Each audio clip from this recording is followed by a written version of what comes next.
Hormones are essential to our life and our health.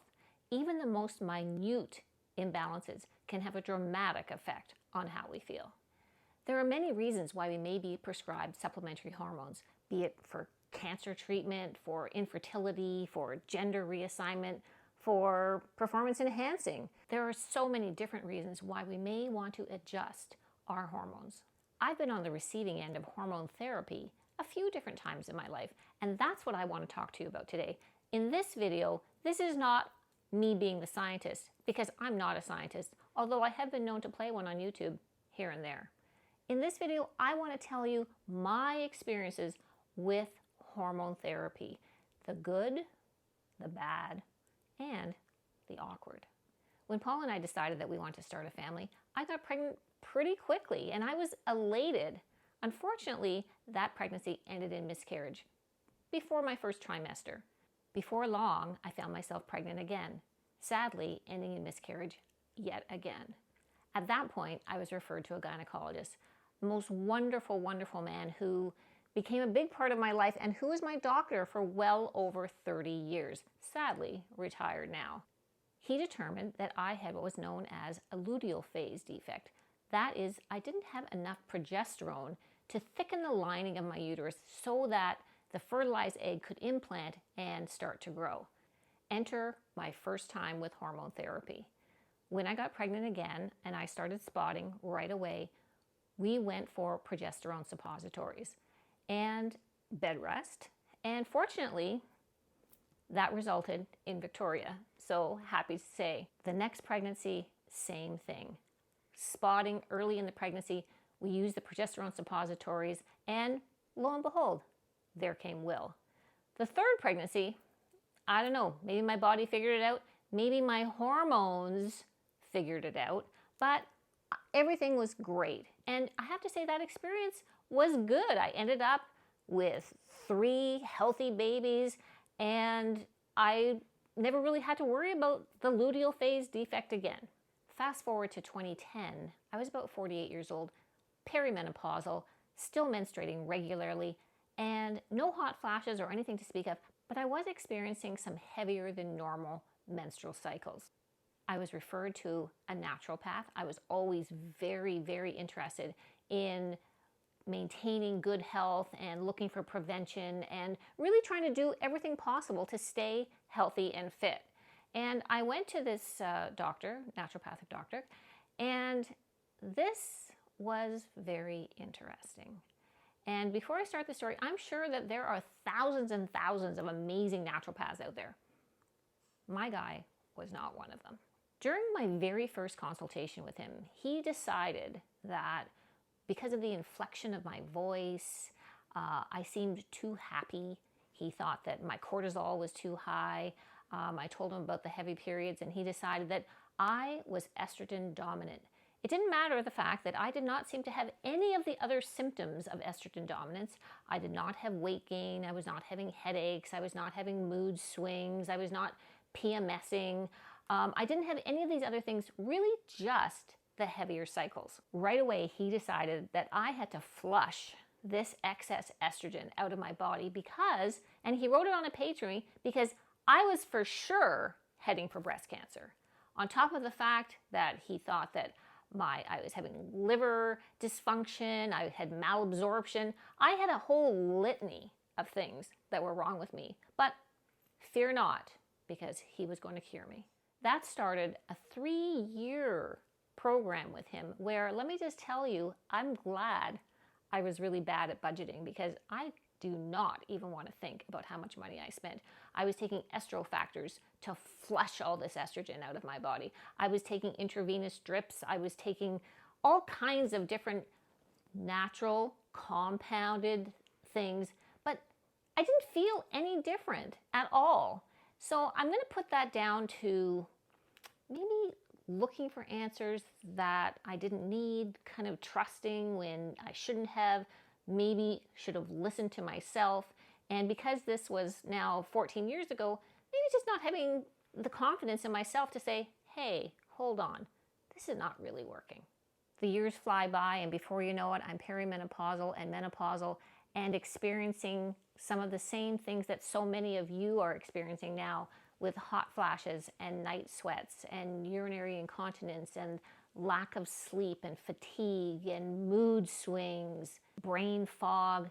You know, there really is a whole grocery basket full of different symptoms that you may feel in varying degrees. I started talking to my gynecologist about HRT at about age 55, and he was a huge proponent of HRT and had years and years of success with a variety of different patients using HRT, and he was very pro HRT.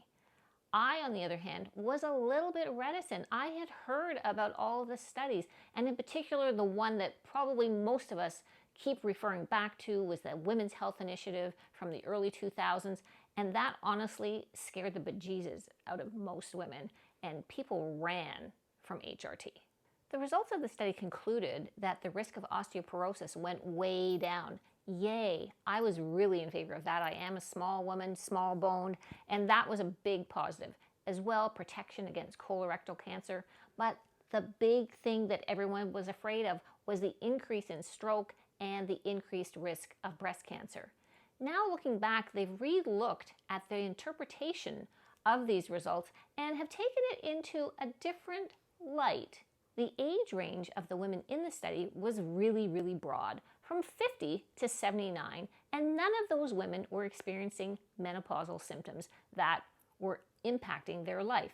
There was a reported 26% increase in breast cancer, which really sounds really scary because all of a sudden, there you are, 26% greater. But what they really didn't explain was that was the overall, because if as a baseline, your risk of breast cancer in that age range was 6%, then a 26% increase is just actually slightly less than 2%. So you really have to look at the absolute number, not at this number in isolation. Also, other factors in that increase were not brought into the study. They didn't look at if there was obesity. They didn't look at lifestyle. They didn't look at exercise. They didn't look at smoking. They didn't look at alcohol use. All of these other things certainly can have an impact, not just the HRT. The program that my gynecologist put me on was estrogel, which I put every day onto my arms. There's a variety of different places where you can put it, and progesterone. And if you have a uterus, then really the estrogen and progesterone combination is what is most often prescribed. So I would take progesterone 2 tablets days 1 to day 12 to basically mimic your cycle, and estrogen throughout. I have to say that my overriding symptom was the night sweats. That was just the killer for me. I was not experiencing a lot of the other ones, but the night sweats really got me down, because not only is that so uncomfortable, but it ruins your sleep. And when you have sleep disruption, that affects everything, because the next day you feel bad, you're just not yourself. And so although I wasn't really having these hot flashes during the day and the other symptoms were not impacting me particularly much, the fact that these night sweats and my lack of sleep, that was enough to get me on board giving this a try. I did have a doctor who I trusted implicitly. He sat down with me. He knew me by this point. He had gone with me through miscarriages and 3 births, all through from that point to menopause. We talked about my family history. He knew my lifestyle, and he took into account my concerns, and he addressed them, and he had the answers. And it wasn't just like the naturopath who said, I know it, I'm going to fix it. I can see in you that you have this estrogen dominance, and you're just going to have to go with what I tell you. It was not like that. This was a collaboration. So I felt really good about that, and I felt that I was doing the right thing, that I had weighed the risks versus the benefits, and that this is the way that I was going to go. I talked earlier about the good, which was actually 2 parts here, my early pregnancy part and this early part of HRT. I talked about the bad, which was the naturopath with the estrogen dominance. And now I'm going to tell you about the awkward. And this is the awkward part. My family doctor was as far away on the other end of the spectrum that my gynecologist was on this end. So as much of a pro that he thought that it was wonderful for me, my family doctor was completely against it. And she didn't know why I was on it, and she told me it was cancer causing, and she told me all of these fear-mongering things, and she made me feel really, really uncomfortable. And I told her that I didn't just go into this lightly, that I tried to look at a variety of things, that it was lessened my symptoms, and it was terrible. And it was to the point that every time that I saw her, which really wasn't that often, that was what she harped on. That is something that I really think you need to be aware of and to bring into your decision making. Are you on board with your healthcare professional? Are they on the same wavelength that you are? Are they listening to you? And are you deciding in a collaborative way what the best thing for you might be? So my family doctor asked me if I was still having these symptoms, and I said, well, no, in fact, the symptoms gone away really shortly thereafter. So as much as she wanted me to just quit at that point, she said, scale back, scale back, scale back. And so I started then with just one pump of the estradiol instead of two. I was taking one progesterone per night instead of two. And I went on like this probably for another maybe year and a half or so, until I then just decided to wean right off. And by this point, my symptoms had really disappeared, and they've not resurfaced at all. And the only time I'm going to tell you that I get the night sweats is if I have wine at night, because you just have to decide. You want to have wine or you want to sleep. So I stayed on HRT from 2016, when I was about 55, until about 2020, when I was about 59. Some of the things that they've now discovered seems to be that the optimal time is between 5 and 10 years, as well starting HRT less than 10 years after you stop menstruating. So don't have your last period when you're 52 and then start on HRT when you're 65. It seems to be that gap is too much, that you could have more negative effects. There seems to now be a protection against Alzheimer's, which, hey, my mom died with Alzheimer's. I'm really pro on that. There may also be a protective effect on the cardiovascular health of younger women that are started on HRT. There certainly appear to be more benefits than risks, especially in the first 5 years of use. My gynecologist was also aware of the other benefits of HRT, and maybe you may think they're kind of vanity related, but certainly your skin looks younger, stays firmer, a little bit more elasticity to the skin, and we're all looking for that as well. Bladder, urinary incontinence, people that are suffering from that, really this helps out with all of that musculature in the pelvic area. So is HRT for you? I can't say. You need to discuss with your doctor. What you really need to be wary of now is there's a real push on for hormones, and Instagram and quasi-professionals and semi-doctors and everyone that's selling everything. And just because it's natural, they might think that you can adjust your hormones and it's just going to be great for your skin and you're going to look younger and you're going to be 35 and all of these different things. But be careful.